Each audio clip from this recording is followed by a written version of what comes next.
Money is not the root of all evil. The Bible just does not say that. The Bible says the love of money is the root of all evil. And anytime we worship anything, in the culture today, there are voices out there that are very, very loud and very pronounced and are supposedly steeped in intelligence that are giving us the message that money is the root of all evil.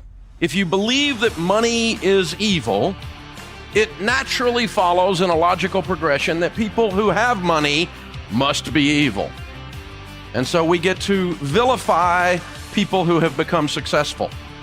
This is a dangerous socioeconomic, psychographic trend. It's very dangerous because anytime you vilify success, then no one wants to become successful. Because if you're successful, you're evil, and you're evil because money is evil and you got some. You follow the progression, it's not real tough. But this drumbeat is out there, and you and I have a problem. And this culture has a problem because there's an inconsistency that goes with this. Let me help you with this. If your household income, and by the way, the average American household income is $50,000 a year.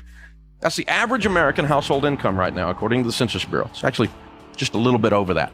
But if your household income makes considerably less than the average, and your average household income is $34,000 a year, you are in the top 1% of income earners in the world.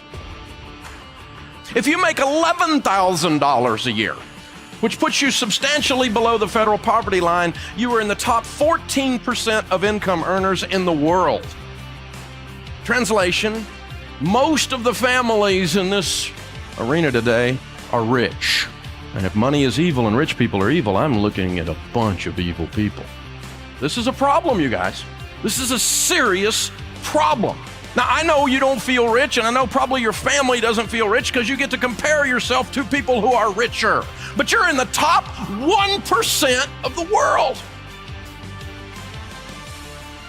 So when people start vilifying the building of wealth, especially when it's the positive use, it creates this hypocrisy in the marketplace because the very people who are saying in the marketplace, doing this drumbeat about wealth is evil, are by definition wealthy people. And the problem is, in other words, that in North America today, we are the most successful group of people of this size, the United States of America, in the history of humankind. Financially, the United States of America is the largest group of financially successful people in the history of humankind. But you need to understand that there was a cause and effect, a sowing and a reaping thing that caused that to happen. The reason you and I are so wealthy as compared to the rest of the world is the Judeo-Christian ethic that is underlying our entire economy and our belief system.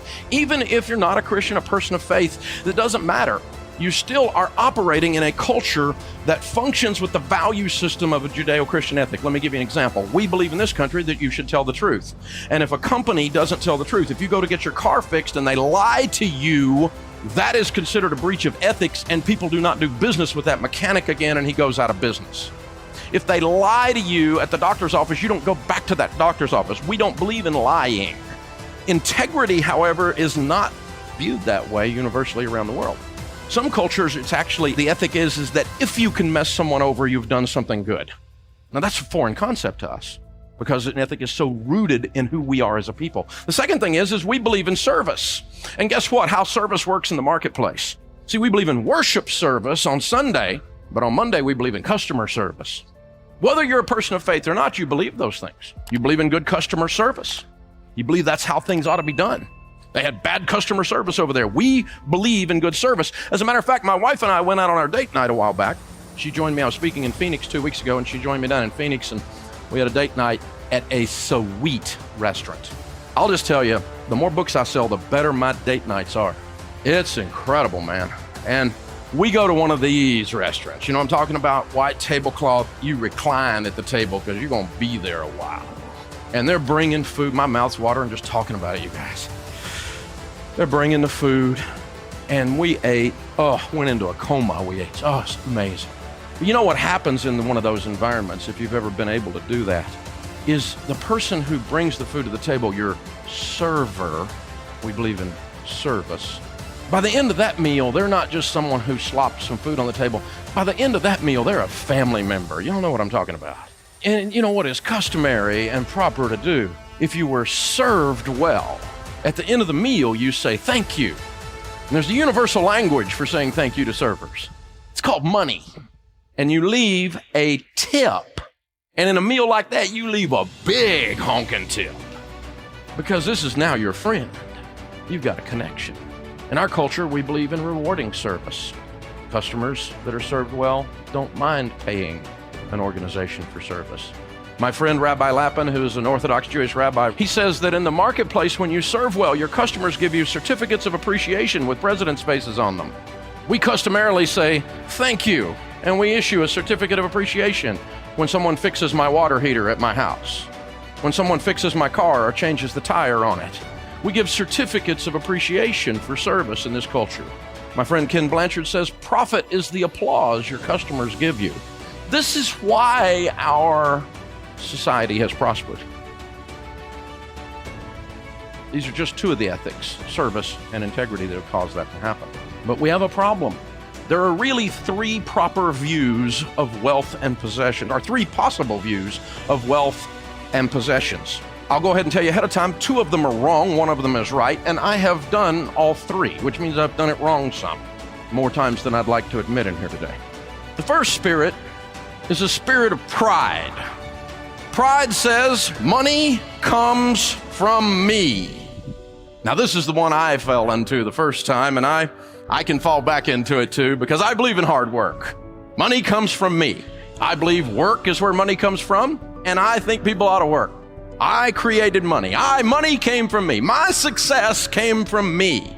Now, these are performance-oriented individuals who check a box spiritually in their performance things. I've been there and done that. And people that fall into this spirit of pride, like I have, we like Bible verses that say things like, those that won't work, don't let them eat.